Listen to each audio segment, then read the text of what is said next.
What is up? What is up, everybody? It's Merkin Mike, and it's another The Wrestling Babble podcast by Wrestling Inc. I am Merkin Mike, joined by my tag partner, Louis Beans. Ho ho ho! And Happy New Year.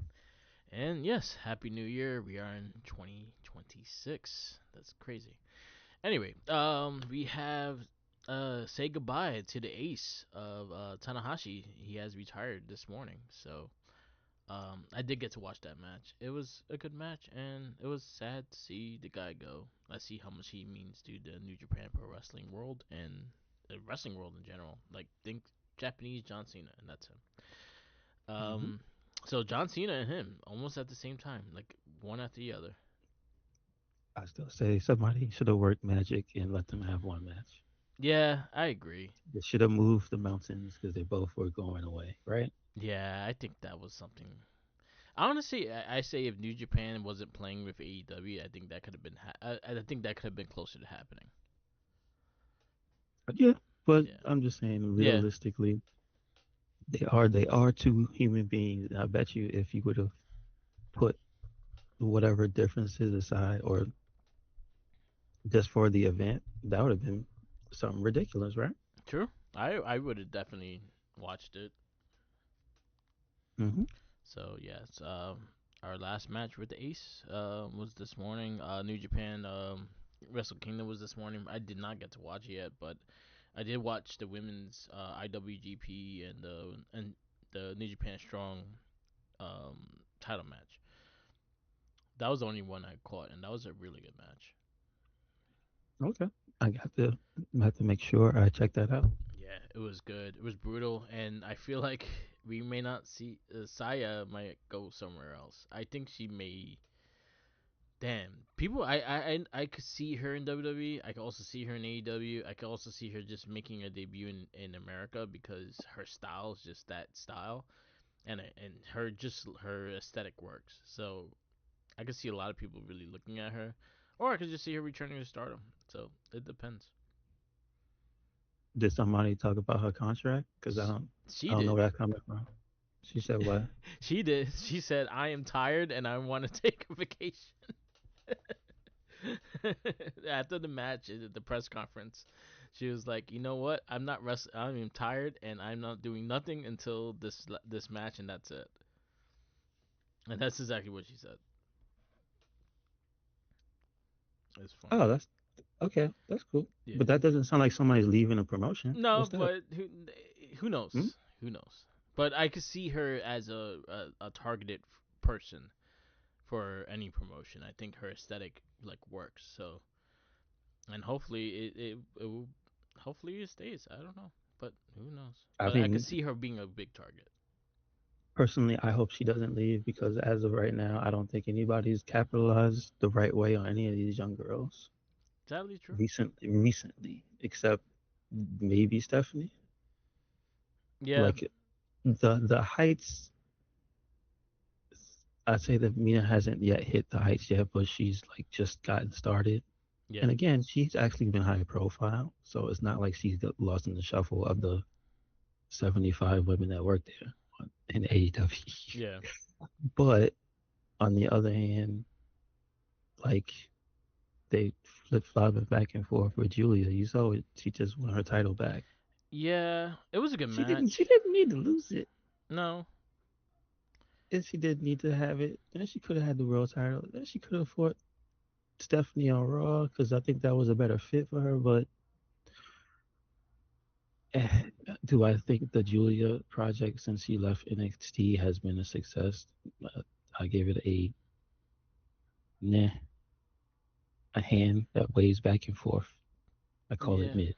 I feel I like don't like to do that.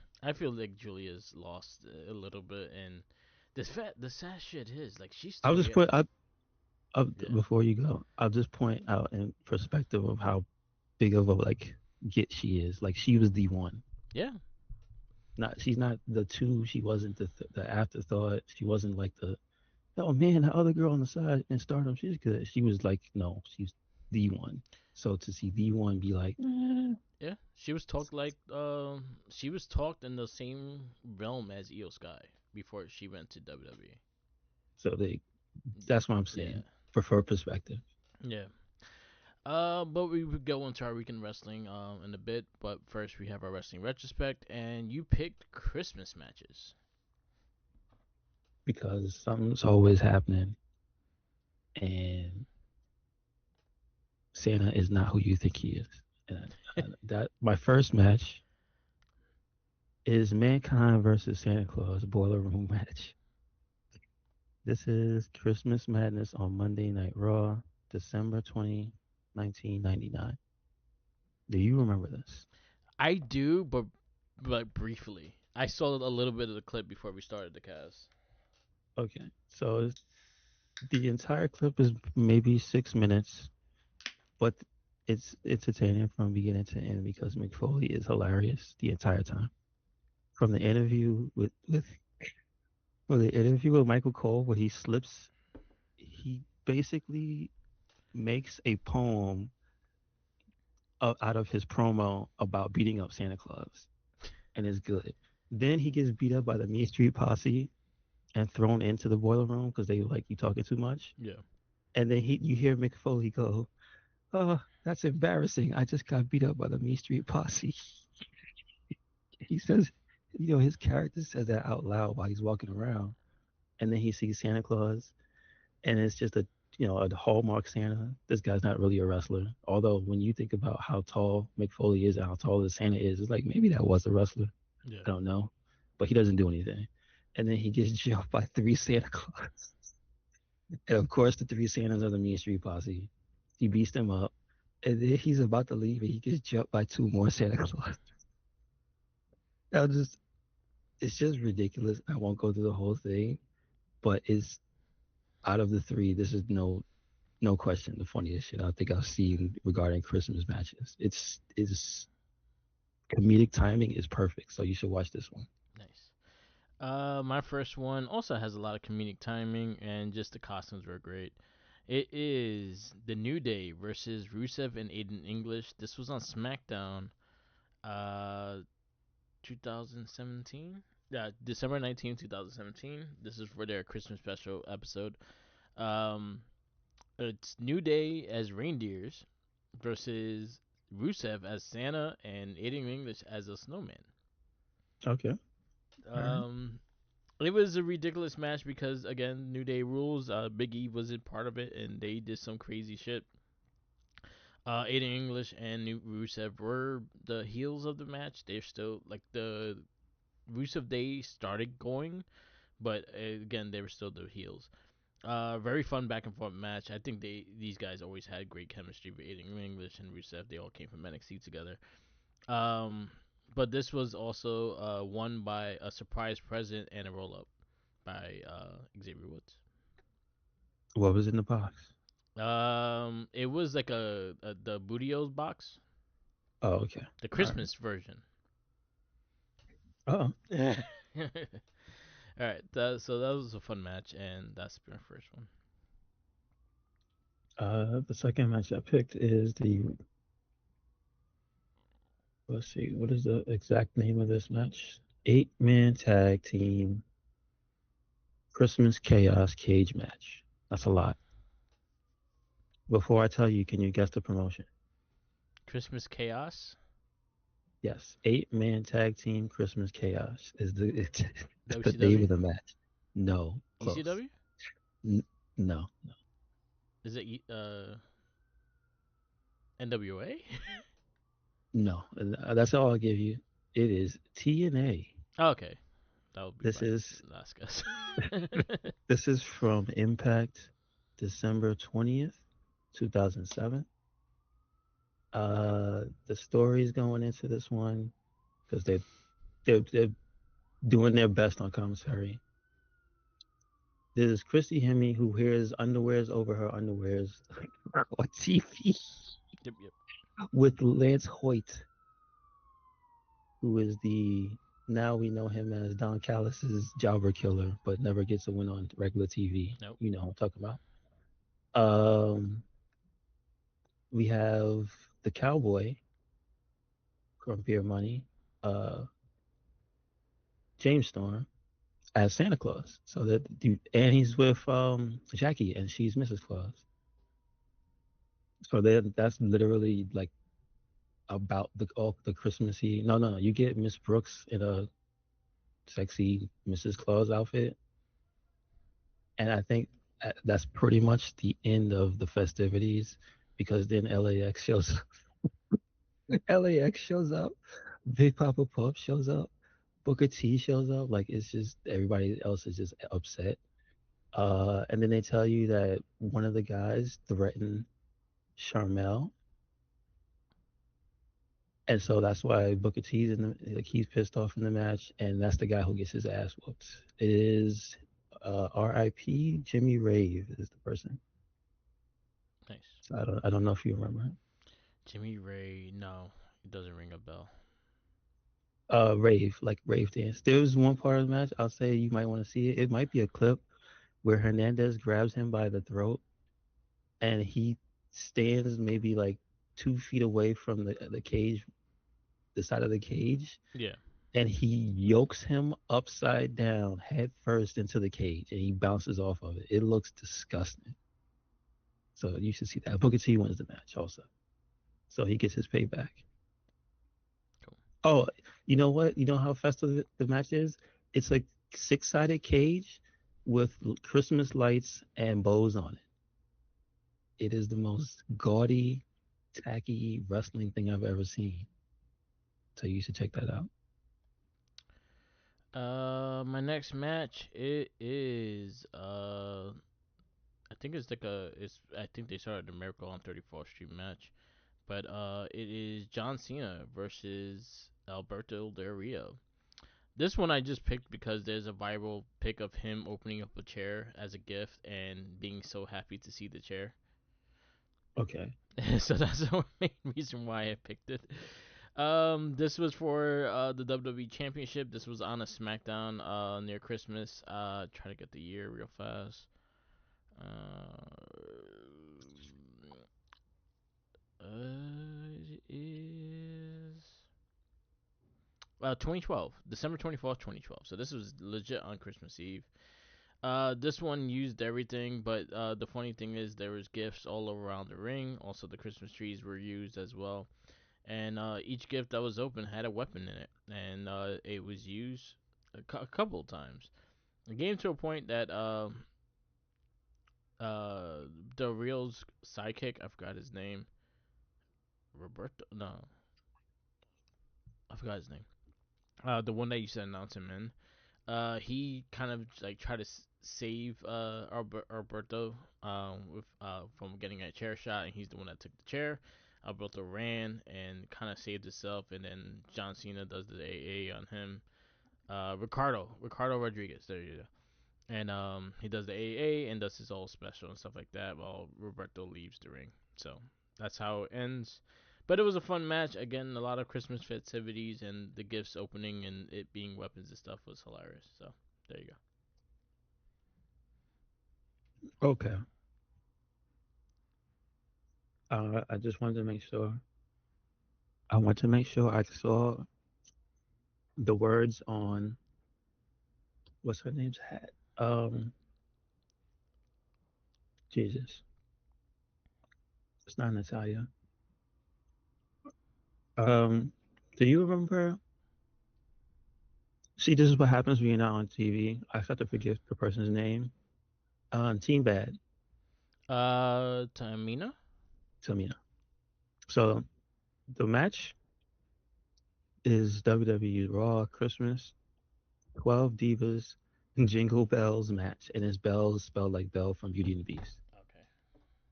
And special commentator AJ Lee. This is from 2013. They do not have the date though. This is on the WWE Women's YouTube channel, not an official channel. That's just a name. Somebody made it.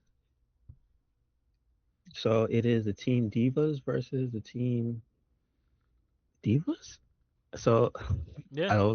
maybe it's Braun versus SmackDown, but it doesn't seem like it because I was not watching it in 2013, so I couldn't tell you. But here we go. I'll do my best to name all 12. Uh, Natalia, the Bella twins are on one team. All the Funkadactyls, which I guess includes Eva Marie, I think. What was she? Funkadactyls was Cameron and Naomi. I think they were the Divas TV show. So it's Diva's TV show. Okay, so Eva Marie's there. Yes. That's six. That's six on one side. The other side, I'm sorry, I can't tell you who any of these people are. Aside Um, from, so it's Summer Rae, Caitlyn, Vicky Guerrero, Tamina, and two women I don't know, Ascana, and then another black girl I don't know. probably Because Cameron is the other. Cameron is on the Funkadactyl. Yeah. Naomi's. Yeah, she's on the other So side. it's So I don't know this girl's Team name. Total Divas versus another Unless team. that's Alicia Fox, and she's just so young. Her face looks different, which I think it is. It is Alicia Fox. Okay. Oh, she looks like a different person. Jesus. Wow, when you see her wrestle, you know who she is. Yeah. Um, Notable things that happen are Michael Cole forgetting the girls' names when Summer Rae's in the ring and he doesn't know her name. He calls her Rosa Mendez, and then he just gets called out horrifically by AJ. That's Summer Rae. Rosa Mendez is at home, and they just start dying laughing at him.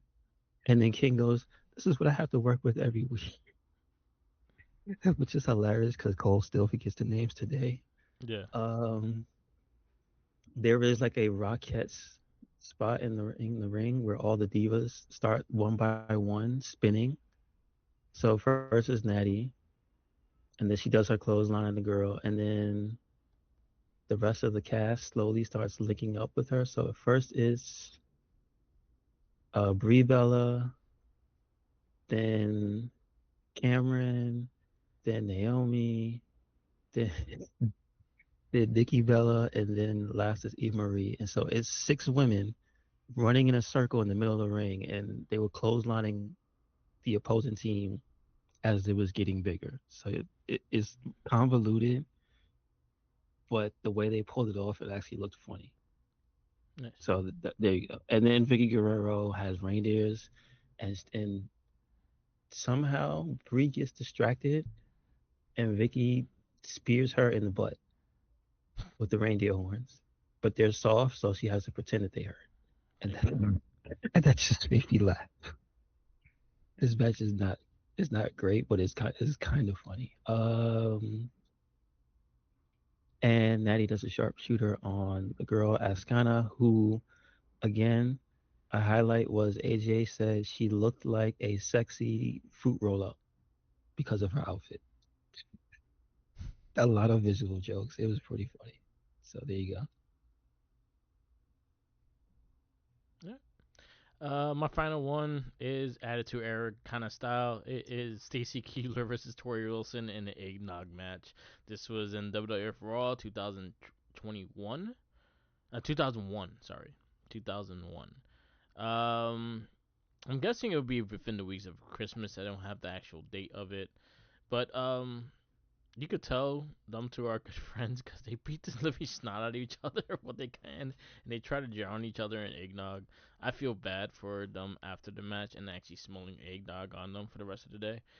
Um, but there was some wrestling moves. There was some suplexes into the eggnog. There was a lot of ass slaps, and also a lot of drowning. And then they also tried to drown the referee.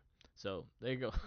Do you remember? Was it Earl Hebner It was, or I was it think, one of somebody his else? sons. It's a younger guy, Really? I don't and it remember. looks like a Hepner. He had a son there for a while, Okay. so it might have been him.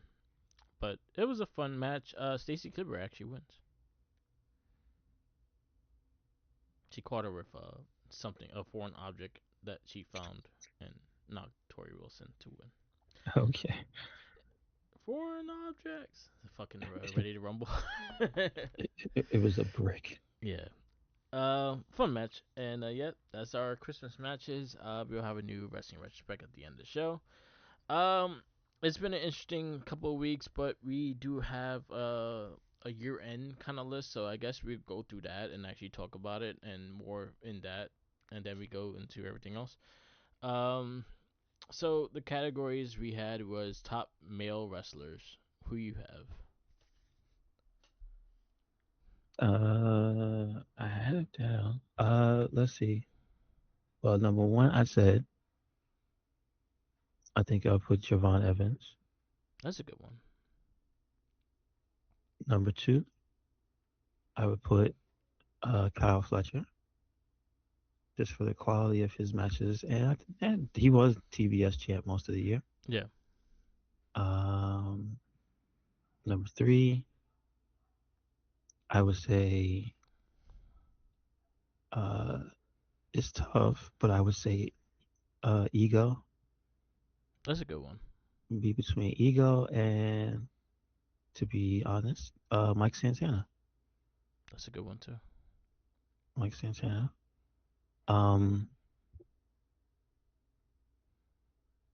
yeah, I'll put it in that order because I don't want to split it up. I'll put Ethan Page three, Mike Santana four, and I'm trying to think who like really got. There's so many people. You know what? Trick. Trick. Yeah, Yeah, Trick. nice. Because I think he had like a good segment in the middle of the year where Yeah, he was just the man. You know what I mean? yeah. Like honestly, I like after seeing him on SmackDown too. I do not see him not going against Cody Rhodes anytime. Like I see him And like how, ready for Cody Rhodes like this like next week. I mean, same thing with over. Yeah, It's just time will tell. yeah. My top five. I think Dominic Mysterio's. I think my favorite one of this year. I think he's the most one of the most developed characters throughout the years and just gotten better and better. Him with his IC title reign, him with AAA, him do what he's doing with AAA and the main roster. Also, like the stuff that he just does with the characters work with Liv Morgan and the other people in Judgment Day. I think he's been one of my favorites to watch. Um, the males, I think was the easiest one to pick the five, but the crazy thing is like the main roster was not. I think he's the only one in the main roster that I kind of have. Um, Number two I will have is Trick Williams. I think he's been phenomenal this year. I think he really stepped it up when he took the TNA Championship and headlined two different companies' pay per views back to back to back and killed it each time. Probably one of the most solid people on the mic, and also became one of the best characters in NXT and in WWE. Period. Like again, like I said, if you tell me that he's gonna fight Cody Rhodes next week for the world title, I will 100% take that, and I will go for Trick Williams to win it. So I'll say he's my number two. Um, I wanted to put Oba, but he's been out for a big chunk of it. Like he was in the beginning and he was in the end. He was not in that center part, and I want to give credit to the people that's been there the whole time. But he's my like honorary mention. Javon Evans. I'll tie him with Leon Slater because they both are kind of the same. They started getting the run around the same time, and he's just been knocking it out the park every time he's wrestling. He just has to win the title soon. I just believe he needs to win the title soon. Ethan Page will be number four, and then my number five will be credit where credit's due. He made this time was well worth it. Watching him in his retirement tour, I understand that he was not the matches weren't everyone loved or did not, but I actually really enjoyed his last run, and I had to give it to John Cena. Number five would be John Cena. Everything he did was good. Everything if you liked it or not, there was a reason for everything, and then he actually explains the reasons for everything that actually makes even more perfect sense. So I give him the credit because he kept me entertained. He kept me focused on what he was gonna do next, and throughout the whole year, I say he'll be in my five. Um, I don't mention Jay Uso. He had a good year. Little ups and downs, but he had his good year. Sami Zayn as well for the U.S. with the U.S. title opening challenge. Five women. Women was more difficult, This was the hardest one. but I thought about it, or like mostly before the end of the year. So I was already thinking about it. I think two of them are gonna have, whether people will give the credit or not, historical impacts Yeah. this year because of how good they were for their respective divisions, Yeah. and then actually their promotions in general. So number one is Saya Kamatani, because I dare you to find any match that she had that was even remotely uh, average. I think she's had the best matches out of almost everybody. I'm just talking about men and women. Yeah. Of I could course, agree with that from what I of course, watched. the investment is always the story, whether or not you care about the people involved. But again, if you kind of follow it, if you kind of follow along with Stardom, you know that most of the reason that she does things is just because she's a jerk, like her sticking her tongue out and Yeah. giving the finger to Tanahashi and whatnot, Disrespect. just because she's a jerk. She's a So jerk. you don't need to understand much. Um, the way she made her mentor retire, beat her up and kicked her out of Stardom.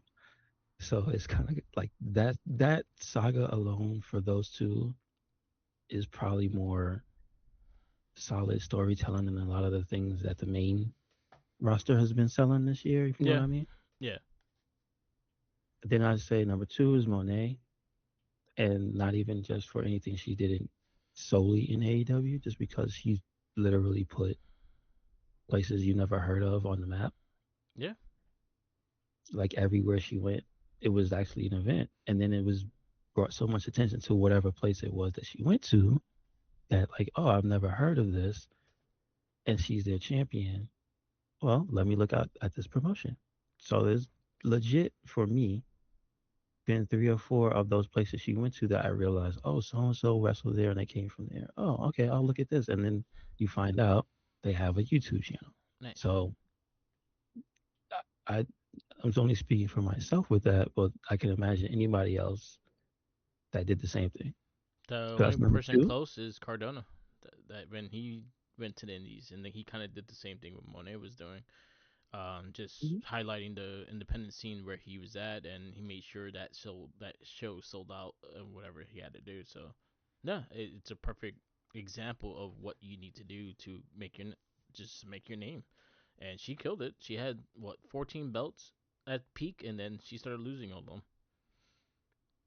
Yeah, another thing I didn't mention about Saya was that they mentioned that because of just how popular she got Stardom, obviously not alone, but as the face slash that main bad guy, that they were shown on like mainstream television for the first time. I think they said some it's an absurd number of years Yeah, that women's wrestling was shown on Japanese mainstream television.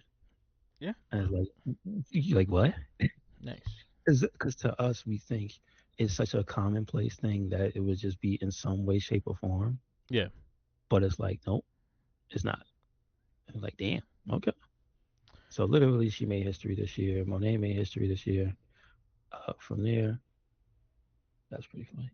Um, from there, I would just say it trickles down. I think me personally would say it's between actually Sol Ruka and Stephanie. I think had like the best women's year, but then you gotta give credit to EL who's been there like the entire year. So I yeah. think I was number three is EL. The number four I would say personally Sol Ruka because I think she's like the workhorse of NXT. Um, and then five, Chris Statlander. That's good. She stepped up Respect. ridiculous. Like I want to give nods to Mariah May and Tony Storm because they spilled over into this year. Yeah, Like, but to be honest, Tony never really slowed down because half of the people that the last two girls like faced, like Monet faced, was Tony Storm. Statlander faced her and had an amazing match. So I'll put an asterisk on Tony. But yeah, Statlander's five. Yeah, this I will say the women was the hardest one to really pick out of because again of the mass amount we watch it too, and I see a lot of favorites and see a lot of like what they're doing and stuff like that. So I on legit this is kind of a cheat, but I don't give a damn. I my number five is like a five-way tie because I just wanted to give love for each one of them. Because again, a lot of these girls worked their ass off this year, and honestly, like we were saying, I think the women were better than the men this year. Like straight up, I will say I enjoyed a lot of their matches more than most of the main event matches in of the main event scene of WWE. I think it's not. We could say that if we both think that Evolution was like the one of the best pay-per-views, then that speaks a lot. No, 100%. I think that was WWE's best pay per view this year. And honestly, I could think it could challenge a lot of the other pay per views this year as well. I think NXT had better shows than that, but I would say it's up there. Yeah, I say it's up there. I say NXT. I think I probably mean, their best show was Stand even and Deliver. Deadline, Yeah, even Deadline, just for the men's and women's Iron Survivors. Like, god damn, son. yeah. So I have written the list to you, so I'm gonna just try to find it real fast. So my number one will be Monet. Pretty much for everything you said, I 100% agree with it, and I think she's been having a great year. I like the fact that she's starting to crumble now, and little by little losing the title and going insane while doing it. So I would like to see that more and see where that develops, and I'm excited for her to see what she does in 2026. Um, we also got I go Saya as the number two. I'm learning more and more about her matches, but every single thing I've have seen of her, I really enjoyed. Just her aesthetic and her entrance is fucking phenomenal. And what I have watched, I watched her match this morning. I also watched her match with AZM and stuff like that, and they've been fantastic. She's fighting Starlight Kid in the next pay per view. I'm very excited for that match as well. So she got me very in tune to what she's doing, and I will say she probably be the biggest free agent if she decides to go somewhere else. Not saying that she should. I'm just saying that she probably be one of the biggest free agents out there right now. My number three. Um, I will say it would be Io. Io's been a solid workhorse, and I may just keep her like that because she's been killing it for since she got the title and then since this three way from WrestleMania. Her having that amazing match with Rhea Ripley at Evolution. They had some great things. My number four goes right into Rhea Ripley. Anything she does, she has been putting her passion into it, and then I think she has had great matches and stuff like that. She did have some curves like injuries and stuff like that within the year, but when she came back stronger than ever. And I'm actually really digging the EO and her tag teaming, and I'm digging that WWE is actually working on the women's tag division and actually having consistent teams fighting with each other and stuff like that. Instead of just making all the teams together, they've been consistent, as in they're building. There's team building that you see there. So I'm excited for that. And then my last is a five-way tie because I couldn't just pick one. I just wanted them to all have a spot. So shout out to JC fucking Jane. This is She true. had a great end of the year with the NXT Women's Championship, the TNA run. Everyone that just doubted her not being a good champ, and she fucking, I think she blew everyone out the water with that. I'll say Harley Cameron. She's been one of my favorites on AEW, and she's been just a rocket, getting better and better every time. Athena, Stephanie Varker, and Sol Roca. Those are my group of number five because I think they all had a big, great year, and they're just getting better every year, every time they go. And there's and now there's even more girls to watch because I forgot about Kalani Jordan. I forgot about Kendra Gray. Kalani Jordan had a really good year too, and I think she got slept on throughout the top five because Yeah, you just don't want to give her credit because she's a bad guy now. but she has a great year as well. And then her also TNA run was pretty solid as well. Mm-hmm. So and I'm What's actually about yeah Lei Ying? yeah Had a good too. Lei Ying and Ash by Elegance. yeah Ash by Elegance and shout outs to her because she kind of fell short. I think Indy she had would a have had good a year better on career. the Yeah. Indy Hartwell had a good year in the Independence. Yeah. Shotzi, same Shanti. thing. Shanti's killing it. Gigi Dolan's killing it. Priscilla Kelly. So shout outs to them. Shout outs to Chauncey being the new indie god and taking Matt Cardona to court That's and it. having their He matches and can't do it shit. no more. But their whole feud was really fun. To shout out to that with Chauncey and Matt Cardona, and everything they did was great. Sadly, I wanted more buzz with Killer Cross, but he's up and down with what he's been doing. But anyway, so yeah, women. So I'll say tag team of the year. I guess we could combine both because I don't have a lot of dudes as tag in the tag team division. Uh, I'd say number one. Um, See, it's the thing. It's not the most publicized and not the most. They didn't have the most accolades because they didn't win the most matches, but they're one of the tag teams that I had the most fun watching. And yeah, tag team wrestling this year I think was at a kind of a low, but I think more. Look, in WWE, I think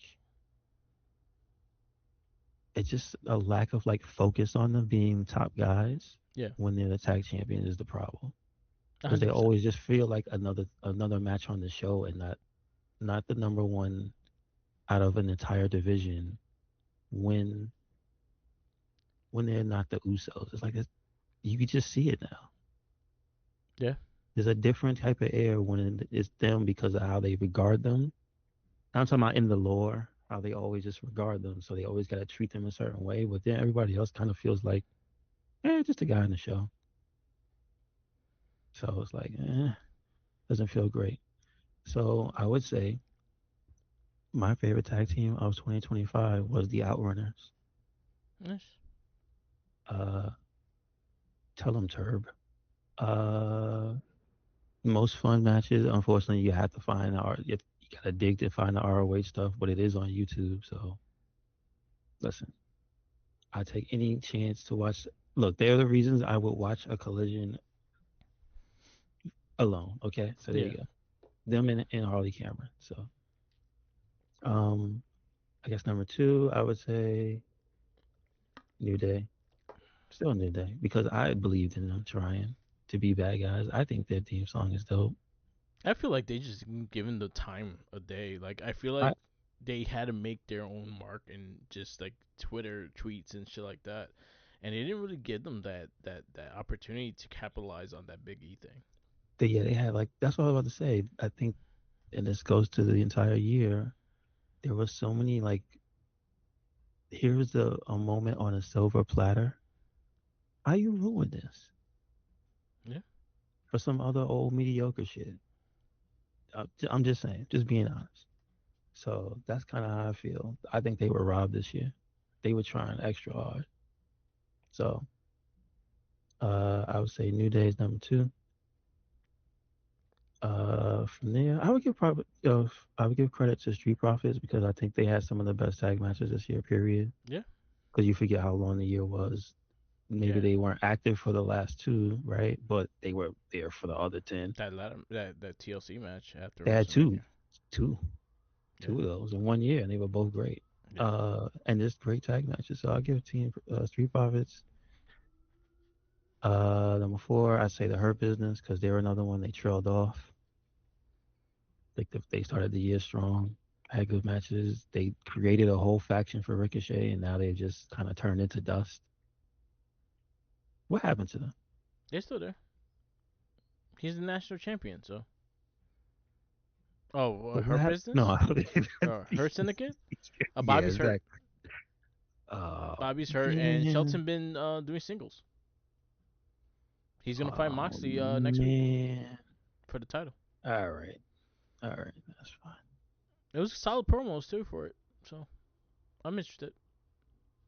Okay, at least if Bobby's hurt, Shelton's doing something. All Yeah, right, he's not just on the shelf; he's actually wrestling. So I give him credit for that. okay, but yeah, our profits number four. Uh, The Hurt Profits. yep. I'm, oh wait. Oh man, that's what it was gonna be, wasn't it? it Damn, my was. It bad. was. It almost It was happened. that for a little bit. Excuse me.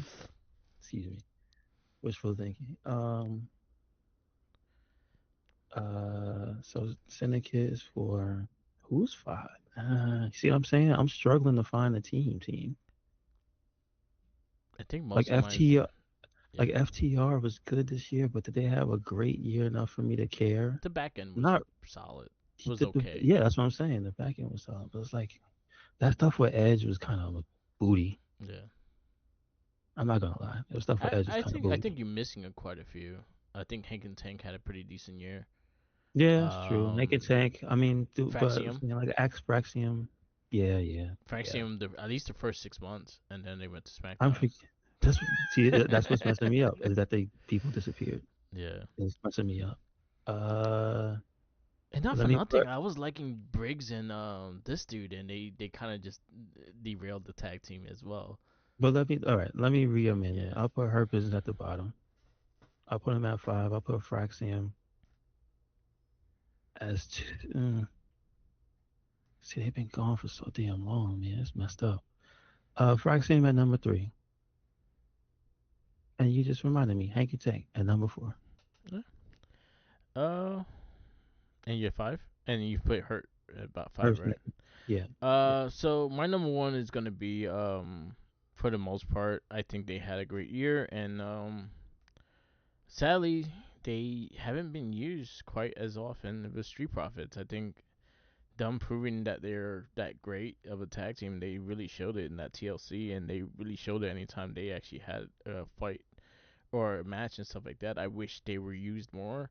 I was hoping that Montez Ford was the one in the mask and him being a heel and him going singles, but we'll see what happens with that. But I like Street Profits a lot. Fraxium had a great first 6 months, so they're going to be number two. Hank and Tank grew on me, and I give them credit where credit's due. They actually they became really enjoyable, so that'll be number three. The Hardy Boys. The more you can say, they've been killing it in TNA, and they've been TNA tag champs twice. They were NXT champs, tag team champs as well, and them having matches with Faxium on NXT and stuff like that was great to see. And yeah, so they're gonna be my number four. Number five, I will say number five will be uh yeah, I'll give it to see Outrunners. I haven't watched the way you have. I watched their matches, but I haven't like followed them as much because they're not in Dynamite or they're in Collision, but not as much. They're more on ROH, so I I haven't really think they paid were like on attention. Dynamite like twice this year. Yeah. So and I liked the Newport outfit. You know, I'll give them number five because I liked the Newport outfit. And yeah, have you seen the Marlboro ones? Marlboro one is actually pretty cool too. So there you go. That'll be my five. Women tag teams. Seeing that we have a lot more nowadays. Yeah, I know. And solid with time to grow as an actual thing, and they wear matching uniform outfits. I can't believe it. I guess number one, they don't wear matching outfits though. Is Aruka? I don't care. They'll get their time. I hope so. They are not gonna break up. They are fine. I hope not. Number two, I would give it to the Babes of Wrath. But then again, I can't do that because it's not fair to Statlander, and then it's not fair to who else had her as a partner. Anna Jay. And I liked that And I, tag team too. can I just give number two to Harley Cameron. Harley Harley Cameron the puppet. and Greatest Minnie tag team Monet? of all time. Because she's been the best tag partner on three different teams, four different teams, or Yeah. something like that. It was Kind of three. crazy. It was It was three. three. Yeah. Yeah, it was Anna Jay in the beginning of the year, then Tay Mello came back, so that kind of ended, and then she was with Chris Statlander. Chris Statlander went for the world title, so she was like, all right, so Willow became her friend, and they did it with Willow. Hmm. And they actually have no matching outfits and stuff, so Yes. Babes are Wrath. I'm happy with that. Yeah. I'll just put an asterisk Harley with three teams. I mean, she just was. Yeah. She's been fantastic, That. and she keeps getting better and better. Number three, I'm gonna go Fatal Influence because they was whipping people's asses on two brands Yeah. for the entire year. We're tag champs, right? But it's all right. Um, let's see it. So that's three. Number four. So here's the question: Was Jade and Bianca this year? Who? Jade and Bianca. Uh, early this year. Early this year, it ended before Mania. Remember, she got knocked out the thing before, like around Royal Rumble time, and then no, no, it wasn't this year. It was It was it was the end of December when she got knocked out. She uh, when Naomi committed murder, tried to commit murder. okay. All right. So they weren't together this year. Wasn't this year? Yeah. I'm just at a loss because everybody else is super new. That's the other thing. Like I would say Mercedes and whatchamacallit, but it's like they've been together for 2 months. Yeah, And then I would say, do you count the Secret Harvest? yeah. So I would go Chelsea and the Secret Harvest. Um, and then the last team, I guess I would say Kabuki Warriors. Yeah, Because I realized I put them so low, but it's just like everybody else has been super entertaining. But yeah, even the ones in AEW that are new, yeah. like I can't put them on the year in list because it's just like, damn, I had no time with you. So that's my list. I got Kabuki number one. I think the whole thing with Kairi Sane's emotions and with Asuka just wins me over all the time because she emotes perfectly with Asuka's yelling Kairi, and I think they just been a great adversary for everyone, and they've been that evil little team the whole time, and I've really been enjoying it. Um, my number two would be Babes of Wrath, just because I was just so into them winning the tag titles, and I'm just excited that they won it. Um, number three, they're partially new, but I just been digging the connection between them is Charlotte and Alexa Bliss. I actually been really enjoying the team of them too, and Alexa turning a switch on Charlotte being a babyface because she's actually getting cheered now. She's not getting booed or like, oh, you doing this like that. She's actually getting cheered as a babyface, and it works, and I'm fine with that. Number four, I will give it to Ash by Elegance, Yeah, they are a team. I forget and because it's then last but not least, Inspiration. they had no time. They're another one. They came back very, very small window, so I couldn't. I think I think the women's tag division and Inspiration, I think all came back around the same time. They all kind of had like maybe 4 months of work in between. I Because can I see think they that. came back Bound for Glory a little before Bound for Glory, so that was like August Okay.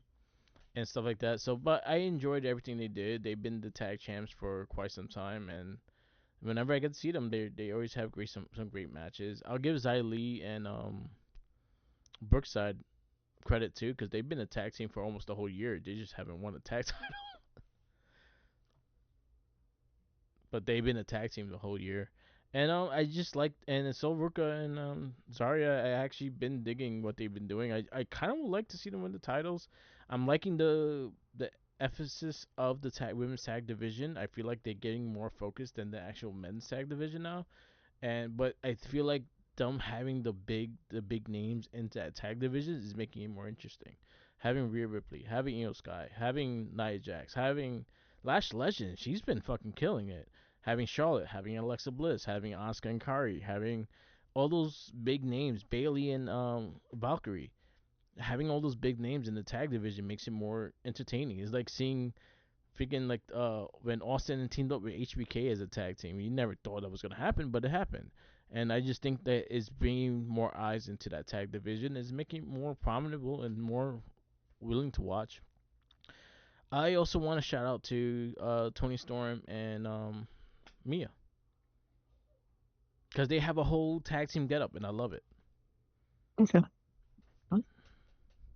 And they both do the dance, so that's Yes, they both have a whole dance. They have a Carmen San Diego jacket. We all good. Like I love I love their cadence into making that tag team work, and I love it. So I'm digging that. Match of the year. We could go men then women. Uh, I don't know. Men's, I would have to. I can't really do just one Okay. off the top of my head because I'm thinking Santana and Trick one is one of the best matches. Okay. So Iron yeah, the top Survivor five. Men's. Yeah, Iron Survivor Men's is best match. I think that's the best match. Of the year. Iron Survivor. I think both of them, in my opinion. Maybe Size match is the number one women's match, but like those are to me Yeah. no a gimmick match that's so weird and it just turns out to be super entertaining. So I gotta give props to that. So men's Iron Survivor one, well, Iron Survivor, um, Ethan Page and Ali Yeah. on NXT. Uh, number three I'd say is Trick and Mike Santana. Um, and it's also props to that match in particular for how they managed to make it feel like the ultimate from the gutter, from the street, Yeah. from the indies, from the hard way wrestler, and the Hollywood overproduced. Everybody's got he's got the big company backing him. Yeah. Trick like the way they made it feel was it hit Trick with the damn orchestra coming out. I went, come on, man, come on, come on. There's two left. I said it before. The three way. Personally, the three way from WrestleMania was that night one or night two? Night one. Punk, Seth, and Roman. And Roman. Yeah, that was probably the best story match I think of the year of the main companies. Because again, I feel like Impact and freaking NXT they've been going under the radar for how well their stories are developed. Yeah. That was number four. Number five for men's. Oh yeah, Osprey and whatchamacallit, Fletcher. Nice. That was a great The one in the match. cage, the one Yeah. because they only had a series. Yeah. Yeah. I think that cage match, I thought Fletcher was gonna die. He was just gonna try to outdo freaking Osprey. So I give him all the credit in the world for that one. Nice. My five. I will start with this one was probably my favorite match, and I had to rewatch it because I completely forgot it happened this year. It was Kevin Owens, Sami Zayn Unchanging match at Elimination Chamber. That match, they beat the living shit out of each other, and there was so much story told in that match, and I loved every minute of it. I completely forgot that match happened this year. I thought it was last year, and then I was like, oh shit, I rewatched it, and I was like, yeah, that was it. Number two, there was all I really wanted to pick Ali and Ethan, but I didn't want Ali to have two matches in this five, so I'm going to go with Santana versus Ali at Resolution. That match was insane. Probably Santana's best match that year as well.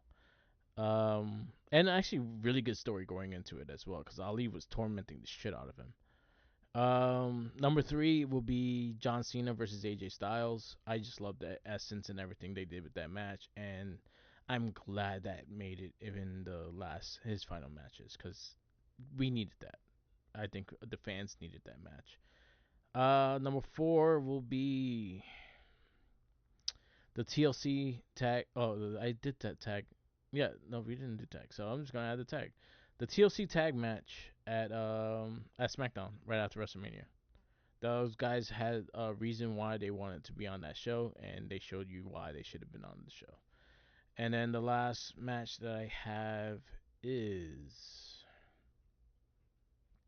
Obafemi versus Javon Evans versus Trick Williams at Stand and Deliver. Okay, okay. Um, Also, I have to put a special asterisk. Give kudos to Gunther because I said in the honest of fairness is why I didn't just put his matches in there because I know all those other ones they were like lightning in the bottle. I don't think you're ever gonna see some of that stuff again. Yeah, But like Gunther versus uh Axiom, that was fantastic. and Gunther versus Carmelo Hayes, I think were two of the best wrestling matches this year. Yeah, we can shout out that out because everyone should watch those. Those were great. And we'll finish off with the women's top five, and then from there we do our retro retrospect, and then for the other categories we could do next week for like breakout, show and pay per view. Okay. Mm-hmm. All right. So women's top five women's matches this year. I say Saya versus what's the girl's name? I don't want to say because it's not ACM. It's It's the other one that happened this year that I watched. the one with the purple hair. I'm Yeah, forgetting her name. Uh oh, it just Tam showed up. Nakano. Yes, Tam Nakano. Yes, the Tam Nakano. But when she, That was a really good one too. but they have again, they have a bunch of matches, but it was a specific one where she has the like, which I think is universally praised by anybody who sees it as the greatest wrestling entrance of all time. The one where she comes out with the big ass flag and the Yeah, fire. yeah. I don't remember, and I think it was in the Tokyo Dome too. I was just like, come on, man, what are you guys doing? That's ridiculous. Anyway, that match is my match of the year. That's ridiculous. For all the stuff that went into it, going in story wise, she tried to kill her during the match. She choked her with a chain. Like she tried to hang her. Like she. It, the funny thing is, people see it in chunks, and then they don't realize that there's pieces they're missing. There was murder. There was murder was attempted. Is all I have to say. So that's my number one. Number two is women's Iron Survivor. Again, I said the same thing about the men. That is one of the most convoluted matches I think in wrestling history, and it's also the most entertaining to watch. Like that sounds like something a bunch of kids made up in the backyard. And then you go in for 2 minutes, don't come out, and then you go in the penalty box and say I'm gonna drag the other guy in. And then when the ref comes in, I'm gonna beat up the ref or something. Like it's ridiculous. So I have to give all the credit in the world to that match. And then after that, that's kind of I don't know. It's kind of the Monet show. Like her versus Tony last year, her versus Statlander, her versus Athena. Jesus Christ. Three, I'll put Monet versus Athena. Cool. Four, I'll put I. Jesus Christ. Four is the three-way from WrestleMania. Nice. Four is yeah, that match was that's something special. And then personal favorite that I forgot happened this year is Mariah May and Tony Storm. Yes. She killed her. Yes. That she literally died. I forgot she died at the end of that match. And our bosom. Yes, she died in Tony's bosom. Yes. So there it is. Yes. This year, women's was extremely hard to pick, and I had to rewatch some of them just to remember a lot of the stuff too, because there's a lot. My number one will be just because the what the match was, and then also the amazing fucking cash in we got. So Io Sky versus Rhea Ripley at Evolution with Naomi cashing in the Money in the Bank. Mm-hmm. That was a fantastic match by all means. And then Proceed with Caution came out, and oh man, that was fantastic, and that was really well done in the best way possible. So I'm gonna put that number one. I rewatched it. I rewatched it twice because I love the match so much. And Io and Rhea have such great chemistry, and it's great them seeing them in tag team, but I'd rather see them fight because I think they have just great chemistry. My number two will be Saya versus AZM, and that was a really good one. That was in early Stardom earlier this year. Again, fantastic match, and just the chemistry they had between each other. They just beat the living shit out of each other. Number three will be the Iron Survivor women's match. That match was there was no breathing in that match. You couldn't stop. You couldn't blink. Everything was happening fast, and there was no way to catch your breath for that match. That match was fantastic. I think they even did one up than the guys as well. So I definitely will. I love that match. Number four. Number four will be Tony Storm versus Mariah May. It was cinematic. It was cinema. That was pretty much what that match was. And number five, my number five will be my number five. I will go with Becky Lynch versus Maxine Dupree. Which one? Because they fought like seven The times. one that she won the IC title. Okay.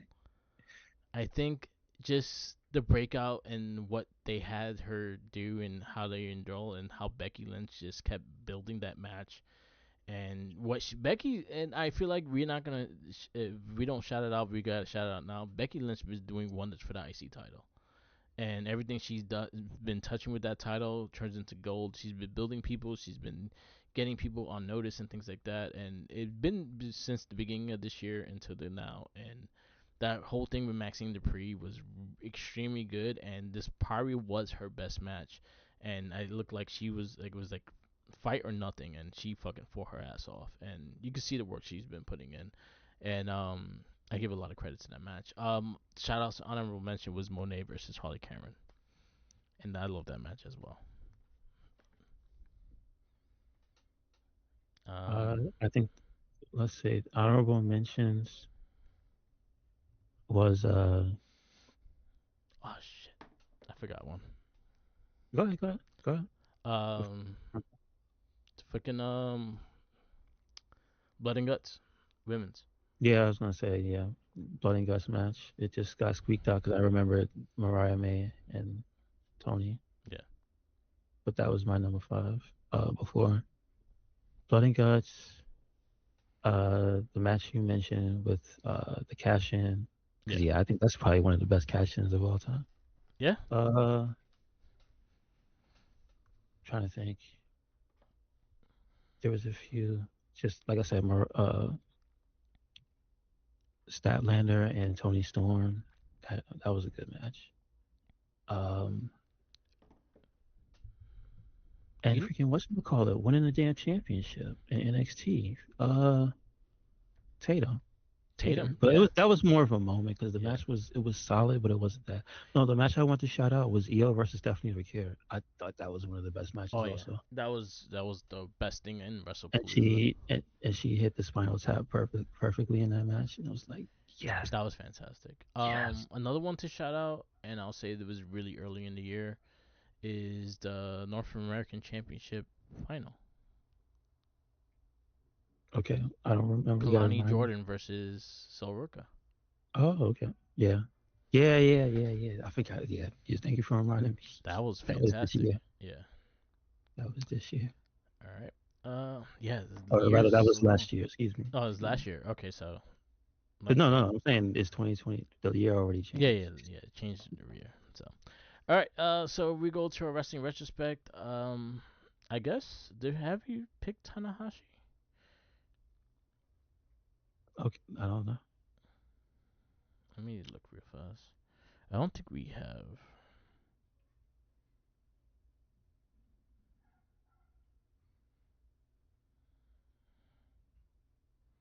We picked Naito, Takashita, Takahashi, the time bomb we picked. Hey man, and they took my man's title to catch the loss. Yeah, he did. And I'm not a big fan of the dude that he lost to either. He's okay. All right, we're gonna pick the ace, Tanahashi. Gotcha. Okay, Shout outs to him and Yakuza 5.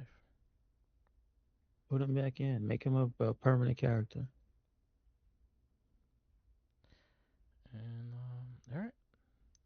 The Wrestling Retrospect podcast to listen to. There was a good conversation with Shayna Baszler this week on Chris Van Vliet. Definitely check it out if you get a chance. She has a really interesting take on wrestling and what it is, and she has a really good conversation with him. So I recommend that one to be listened to.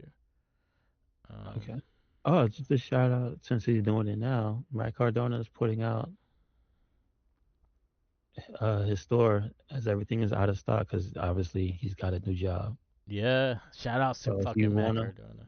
if you wanna buy micro brawlers, you wanna buy big rubber guys, all that stuff, get your pre-orders in now because he said all your pre-orders will be fulfilled. So Yeah, so get some he's stuff still in the gonna store. have his toy company. The story company is still gonna be fine. The podcast is gonna be fine. It's just a lot of the indie stuff and the t-shirt stuff might not be there anymore. And do your shopping now. That's what he said. Yep, yep. We got. Let me just get the last cast he did. Shout out to Major Wrestling for your podcast too. They had a year-end cast about the top toys of the year, so definitely check that out when you get a chance. Um, yeah, Van Vliet had Shayna Baszler. That was a great conversation, and Diamond. Oh, he had DDP on earlier this week, and that was actually a good conversation as well. He has Stone Cold Steve Austin next Tuesday, so stay tuned for that. And his two solid ass cats. Um, and then again, Tanahashi retired this morning. Shout outs to him. And watch that match. Him and Okada, final match. Okada wins, and it was a nice like goodbye with a lot of the top stars from New Japan showing respect. From Sabata beating the shot when he got in I love the manly salute and give him the chops there. and From Omega to Osprey to Jay White and everything else in between. That was actually really cool. And Naito actually returning and to Muda. yeah, and Muda was Muda, yeah, and Naito actually returning to New Japan Pro Wrestling just to show up for him. Takeshita wore Nakamura's band just because he couldn't be there. He wore it in tribute to Nakamura.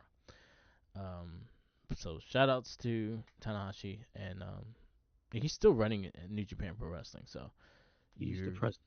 yeah, Yes. he is the president. So you are gonna see him still, but he's just not gonna wrestle anymore. So all right, wrap this up. This is the Wrestling Battle Podcast. Thank you for listening. Follow us on all social medias. We have Instagram, Tumblr, Twitter, YouTube, SoundCloud, Twitch, and TikTok. All Mark with the Mic.